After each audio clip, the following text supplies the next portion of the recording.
What's up everybody, my name's Big Cam and welcome back to another movie review. And today we are talking about one of the Oscars Best Picture nominees, and I believe this just won a Golden Globe or a Critics' Choice Award recently for Best Picture and for Wagner Moura as Best Actor in a leading role, and I think he is very deserving. But we're talking today about 2025's The Secret Agent, and I was expecting this to be a lot more of him being like a spy, but no, it doesn't seem like he was quite a spy. It just seems like he was more of like a scientist, you know what I mean, and like a specialist in technology, and he was working on stuff that they didn't want him working on, and you know, he has this mysterious past, and I don't know, like it was the type of movie I was expecting a lot more action, but you know, by the end of the movie you're just so captivated by like what's happening and some of the visuals. I mean, they're really making it look like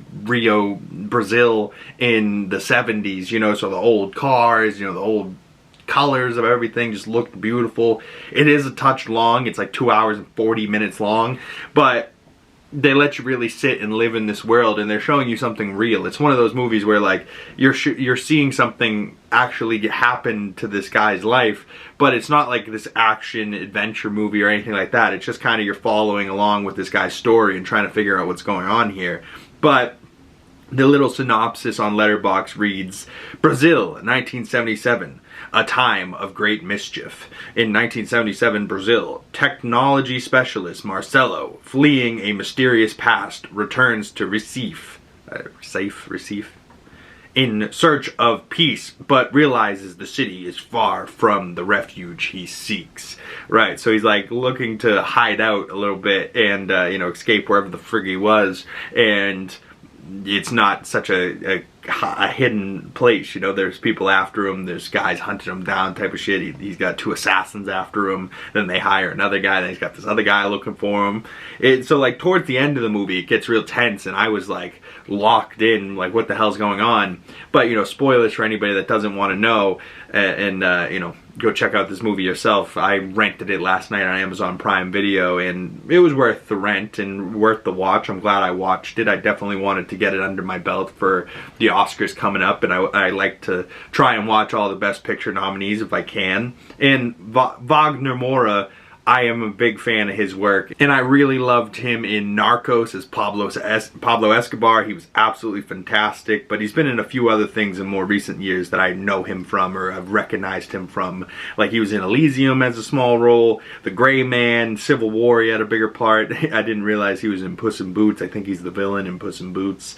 But Narcos to me is his biggest role that I've seen him in. And like, if you look at the Pablo Escobar version of Wagner Moura and then the Secret Agent version of him, like he is two completely different dudes. You know, he's real skinny right now. He had like probably 40 to 50, maybe even 60 pounds on top of him that he was playing Pablo Escobar with. You know, he had this big gut. And apparently he didn't even speak Spanish, so he had to learn like Colombian and fucking that type of Spanish that Pablo Escobar was speaking. And you know, he's a beast. He really is. I think he's one of the best working actors we got right now. And it's a shame that like most people wouldn't even see this movie at all just because it's Spanish. But the spoilers I wanted to get into for anybody that doesn't want to hear them, get the hell out of here. The character that he's playing as, you know, Armando Marcelo, and his character's like, you know, this assassin's coming to get him, and he's like, I gotta get the fuck out of here, I'm going to get my son and I'm gonna get out of here. And then we don't see, like, we kind of just cuts abruptly and we don't see what happens to him, and then we see a picture of him shot dead on the ground. I personally would have rather seen, you know, we were following that character's story, I would have rather seen that. You know what I mean? Like I wanted to see his end and then go on to the part at the end where, you know, it ties it into the present day, where there's this woman that's like listening to these old recordings of a younger Marcelo Armando. You know, that Marcelo was his fake name, but you know, she's listening to this guy's younger tapes, and I don't know if she's like trying to figure out what happened, or if she's just trying to like do research into them or whatnot. I don't know what her deal was, but she was listening to these tapes of this guy's life, and then she tracked down Armando's son, who is now a grown man, still played by Wagner Moura, and you know, he just looks differently, and he's got a shaved face, and he's now like a doctor or something, in the very place that his grandfather and his father's father-in-law owned the cinema. It's now, he's still in Recife, you know, he never got out of there, and he's now a doctor and kind of in the same type of path that his father was in, but he never really got to know his father because he died when he was a young boy. So now, many years later, you know, like, it had a satisfying ending where it got to the end and I was like, yeah, that was a good movie, but I did think I wanted to see how Armando died, you know, like, just when it got good and there was gunshots going off and this guy gets shot in the face and these other two cops go down and this guy's on the run and then he gets shot in the back of the head, or actually shoots another guy in the back of the head, you know, like, there's some crazy shit that goes on, but it happens like 2 hours and 20 minutes into the movie, and then it kind of abruptly cuts away from it, and I kind of wanted to see that whole situation play out and then do the shit at the end. But if they did that, maybe the film would have been 3 hours long. It was already 2 hours and 40 minutes, so I don't know. It was a touch long. It was fully Spanish, so anybody that's like doesn't want to read subtitles during a movie, I understand why you might not want to watch this. But me personally, I'm not, you know, the biggest fan of international foreign films, but when they're good enough and like compelling enough, it doesn't really matter that there's subtitles on screen. You just kind of are reading and going and watching, you know what I mean? And if anything, it kind of locks you into it more because you're not just watching, you're reading and watching at the same time. And if anything, it's one of those movies that I've seen that made me, you know, my phone was across the room and I didn't even realize it, you know? Like, I like those types of movies where I can tell I wasn't necessarily like enthralled and like on the edge of my seat, like, oh my god, what's going on? This movie's so good. But I was interested enough and captivated enough by Wagner Moura that I couldn't take my eyes off the screen. You know, like, I wasn't blown away, but I certainly was drawn into what was going on and trying to figure out what this story was. And like, you know, there's some sexy women. He kind of sleeps around a little bit, but he's, you know, he's dealing with some sexy broads in this movie as well. I was like, okay, Wagner Moura, I see you. But I'm very glad I watched this, and if you wanted to go check this out yourself, I rented it on Amazon Prime Video last night, and I also just saw that like Marty Supreme just came out on to rent as well, and Hamnet, so like I'm gonna have to maybe check out those two and maybe Sentimental Value, because those are, I believe, the 3 remaining movies that I haven't seen that are nominated for Best Picture.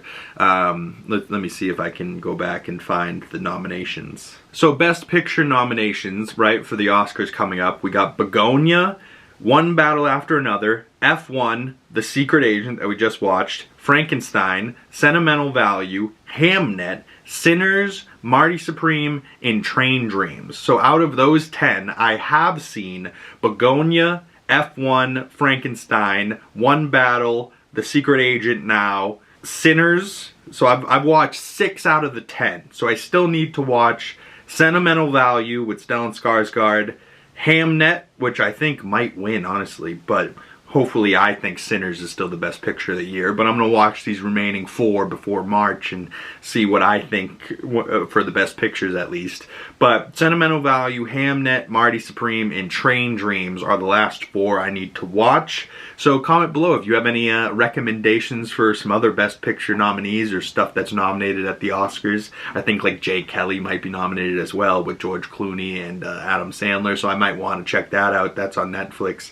I think Train Dreams is on Netflix as well, but the rest of them are available for rent right now on Amazon Prime. So if there's any of these that you want to see me review next, make sure you comment those down below and I'll get that done for you, and comment below what you've been watching. And if you saw The Secret Agent, I'd love to hear your thoughts about it, and if you'd like to send me those to my other social medias, links for those down in the description below. Once again, my name's Big Cam. Thank you guys so much for stopping on by, and if you've made it this far into the video and you would like to support the channel, the best way of doing that is dropping a like on this video, commenting down in the comment section below, subscribing if you haven't already, and hit that bell so you don't miss future movie reviews and you get the notifications when those come out. Once again, my name is Big Cam. Thank you guys so much for making it this far, and I'll see you gorgeous folks in the next video. Peace.